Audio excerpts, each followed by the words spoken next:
Welcome, learners. It is my pleasure to welcome you once again to the study session 13 for the BOSS 413 class Management Information System. I am your lecturer, Dr. Ogunkoya. Today we shall be looking at the transaction processing system of this course, in which we are going to be looking at the various types of transactions and the concept of TPS, transaction processing systems, use of information systems, and the characteristics and features of the transaction processing system. And we will also look at the types and discuss the characteristics, like I've said, look at the features and the process it involves. So we now start with the definition of the transaction processing system.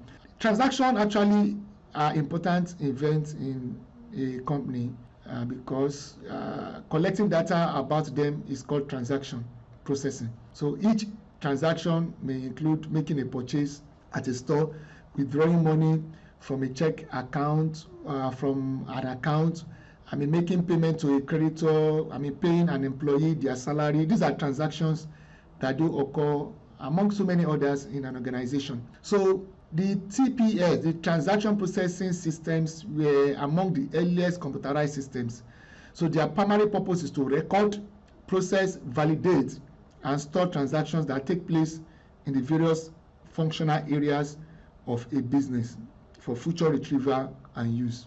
So we can define it as an information system that records company's transaction, okay? Because here a transaction is defined as an exchange between two or more business entities. So the TPS are cross-functional information system that process data resulting from the occurrence of business transactions. So transactions are events that occur as a part of doing business, such as sales, purchases, deposits, withdrawal, refund, payment, among others.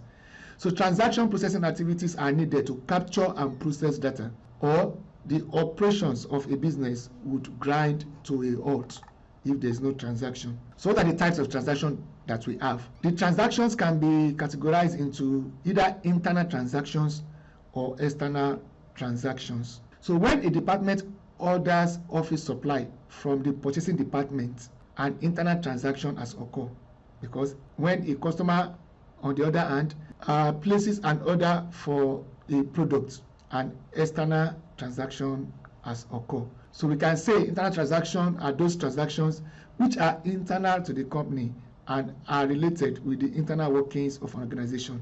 Okay, for example, recruitment policy, promotion policy, production policy are within the department. While external transactions are those transactions which are external to the organization and are related to the external sources, which are therefore regarded as external transactions, such as sales and purchases, sales to customers and purchases from supplier that are outside. So what are the characteristics of transaction processing system?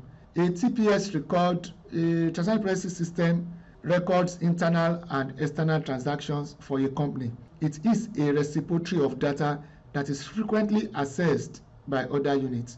2. A TPS performs routine repetitive tasks. It is mostly used by lower level managers to make operational decisions. 3. Transactions can be recorded in batch mode or online. In a batch mode, the files are updated periodically. In an online, each transaction is recorded as it occurs. 4.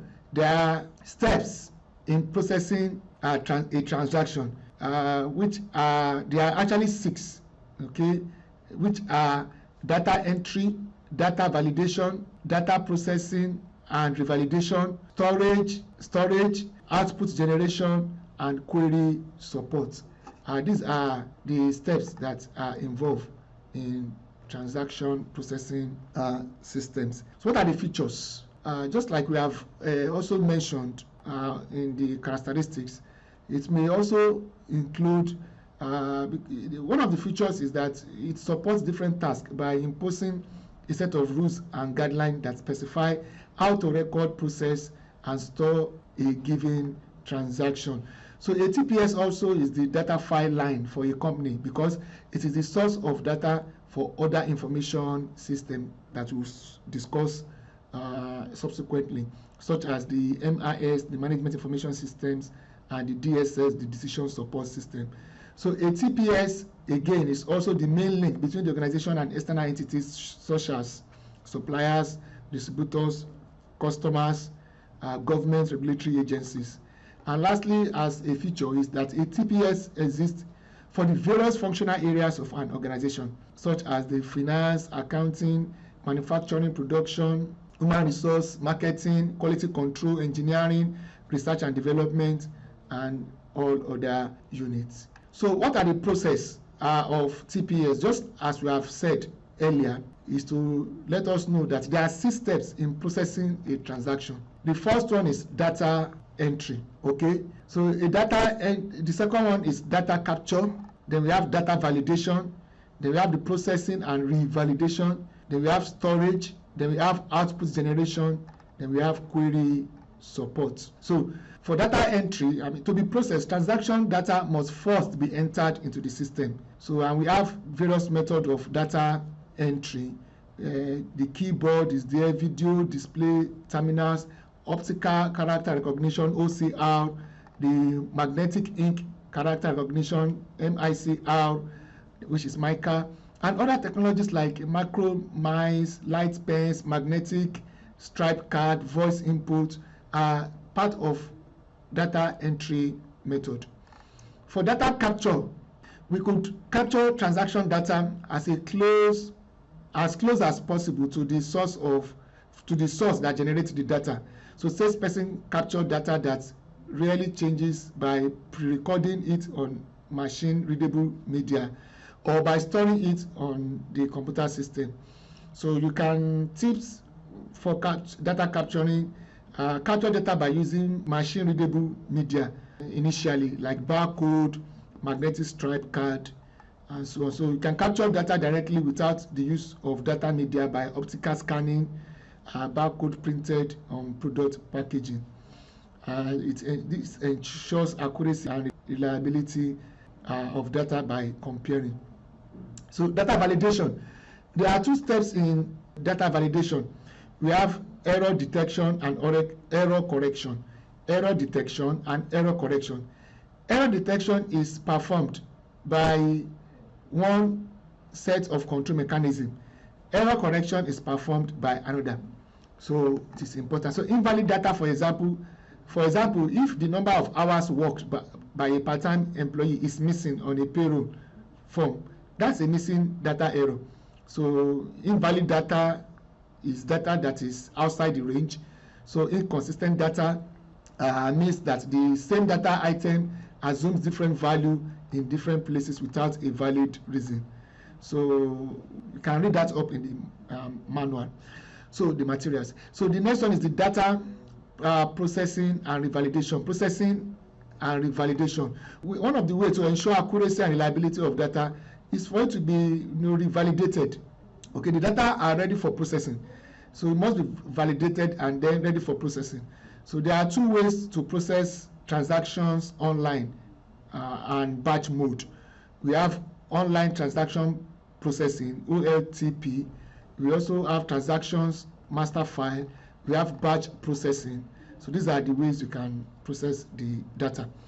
Then data storage. Processed data must be carefully and properly stored for future use. So data storage is a critical consideration for many organizations because the value and usefulness of data diminishes if data are not properly stored. Okay, so online transaction, on the other hand, processing cannot be done on magnetic tape like you can do for offline or batch. Okay, so it relies on the other types of storage media such as magnetic disk, flash drive, hard disk, and the rest. Next is output generation. Once data has been validated, processed, revalidated, and stored, the output can be communicated to decision makers basically in 2 ways. Number 1, in form of a document and report. Number 2, forms or screen or panel. So documents are the most popular method. They can be processed further to generate additional information or to even present the same information in a different format.